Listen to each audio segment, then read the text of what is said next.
যে ব্যাপারে বলেছেন যে প্রপাগান্ডা বা আমাদের দিক থেকে কোনো কিছু হয়েছে কিনা স্পেসিফিক ফিরিস্তি বলেন।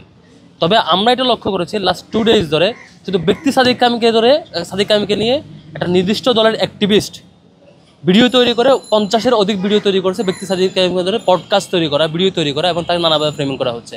আর আমাদের দিক থেকে আমাদের কোনো অ্যাক্টিভিস্ট কোনোভাবে করে থাকলে সেটা ফিরিস্তি একটু বলতে পারবেন, বললে সেটা আমরা ডিল করতে পারবো। আর হচ্ছে প্রথমে যেটা বলেছেন যে প্রবলেম সলভ, আপনারা একটু চেক দিবেন ভিডিওগুলো যারা করছে। আমরা কারোর প্রতি মানে ডিসরেসপেক্ট করতে চাই না, আমরা রেসপেক্ট করার মধ্যে দিয়ে কাজগুলো করতে চাই, সেজন্য আমরা এভাবে বলছি না। আর দ্বিতীয় হলো এই যেই রিকমেন্ডেশনগুলো সাদিক ভাই বলেছেন, আপনার কনসার্ন হচ্ছে এগুলো তো আমরা এখনও পারি। ছাত্র শিবিরের জায়গা থেকে এখন আমরা লিগ্যাল অথরিটি বা ম্যান্ডেট প্রাপ্ত নির্বাচিত প্রতিনিধি না হওয়া সত্ত্বেও RICL TMX যুগের পর যুগ স্থাপনা থাকে মজবুত, বা বিশ্ববিদ্যালয় প্রশাসনের অংশ না হওয়া সত্ত্বেও আমরা আমাদের থেকে হায়েস্ট চেষ্টাটা করেছি। আপনি ভেরি রিসেন্ট দেখেছেন অনেকগুলো প্রজেক্ট পরিচালনা, ইভেন শুধুমাত্র এই মাসের আমাদের অনেকগুলো প্রজেক্ট ছিল ডাকসু নির্বাচন হওয়ার কারণে আমরা প্রজেক্টগুলো বাইরে নিয়ে আসি না, তখন বলবেন যে নির্বাচনের কারণে করছি। যেমন ধরেন ঢাকা বিশ্ববিদ্যালয়ের বাসগুলোর জন্য বাস ট্র্যাকার অ্যাপ নাই, আমাদের বাস ট্র্যাকার অ্যাপ কিন্তু ফুললি রেডি। শিক্ষার্থীরা যদি এখন চায় আমরা এখন মানে লঞ্চ করতে পারবো, আমরা করছি না কেন?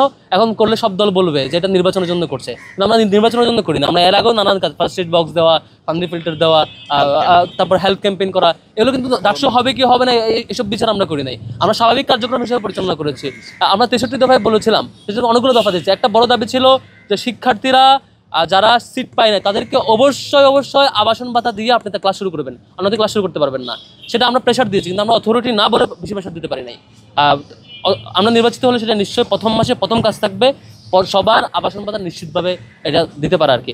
যেমন আরেকটা বিষয় যে আমাদের স্যানিটাইজেশনের ইস্যু আসছে, আমরা ফিমেল আমাদের ছাত্রীবন্ধুদের জন্য প্রত্যেকটার জন্য ওই যে প্যাড নেওয়ার জন্য আমাদের ভেন্ডিং মেশিন আমরা ব্যবস্থা করেছি। ভেন্ডিং মেশিন এখন রেডি, সবগুলো রেডি, তৈরি করা রেডি। এখন আমরা দিচ্ছি না কেন?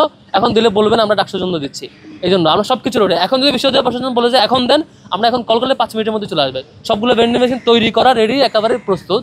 আমরা এখন দিচ্ছি না, এই মাসের কার্যক্রম এটা ছিল আমাদের। ডাকসু যদি না হতো আমরা হয়তো দিয়ে দিতাম, কিন্তু আমাদের কমিটমেন্ট এটা যে আমরা জয়ী হই বা না হই, আমাদের সক্ষমতার বিচার যে কাজ সেটা আমরা আমাদের অ্যালামনাইকে কাজে লাগিয়ে করছি। কিন্তু নির্বাচিত হলে যেটা হবে, টোটাল বিশ্ববিদ্যালয় অ্যালামনাই এবং গভর্নমেন্টের রিসোর্সকে ইউটিলাইজ করে ইউনিভার্সিটির সকল প্রবলেম এক বছরের মধ্যে প্রবলেম সলভ করাটা একদম ইজি। সেটা আমাদের ক্যাপাসিটি এবং আমাদের প্রিভিয়াস এক্সপিরিয়েন্স বলে যে সততার সাথে কাজ করলে এটা সলভ করা যায়।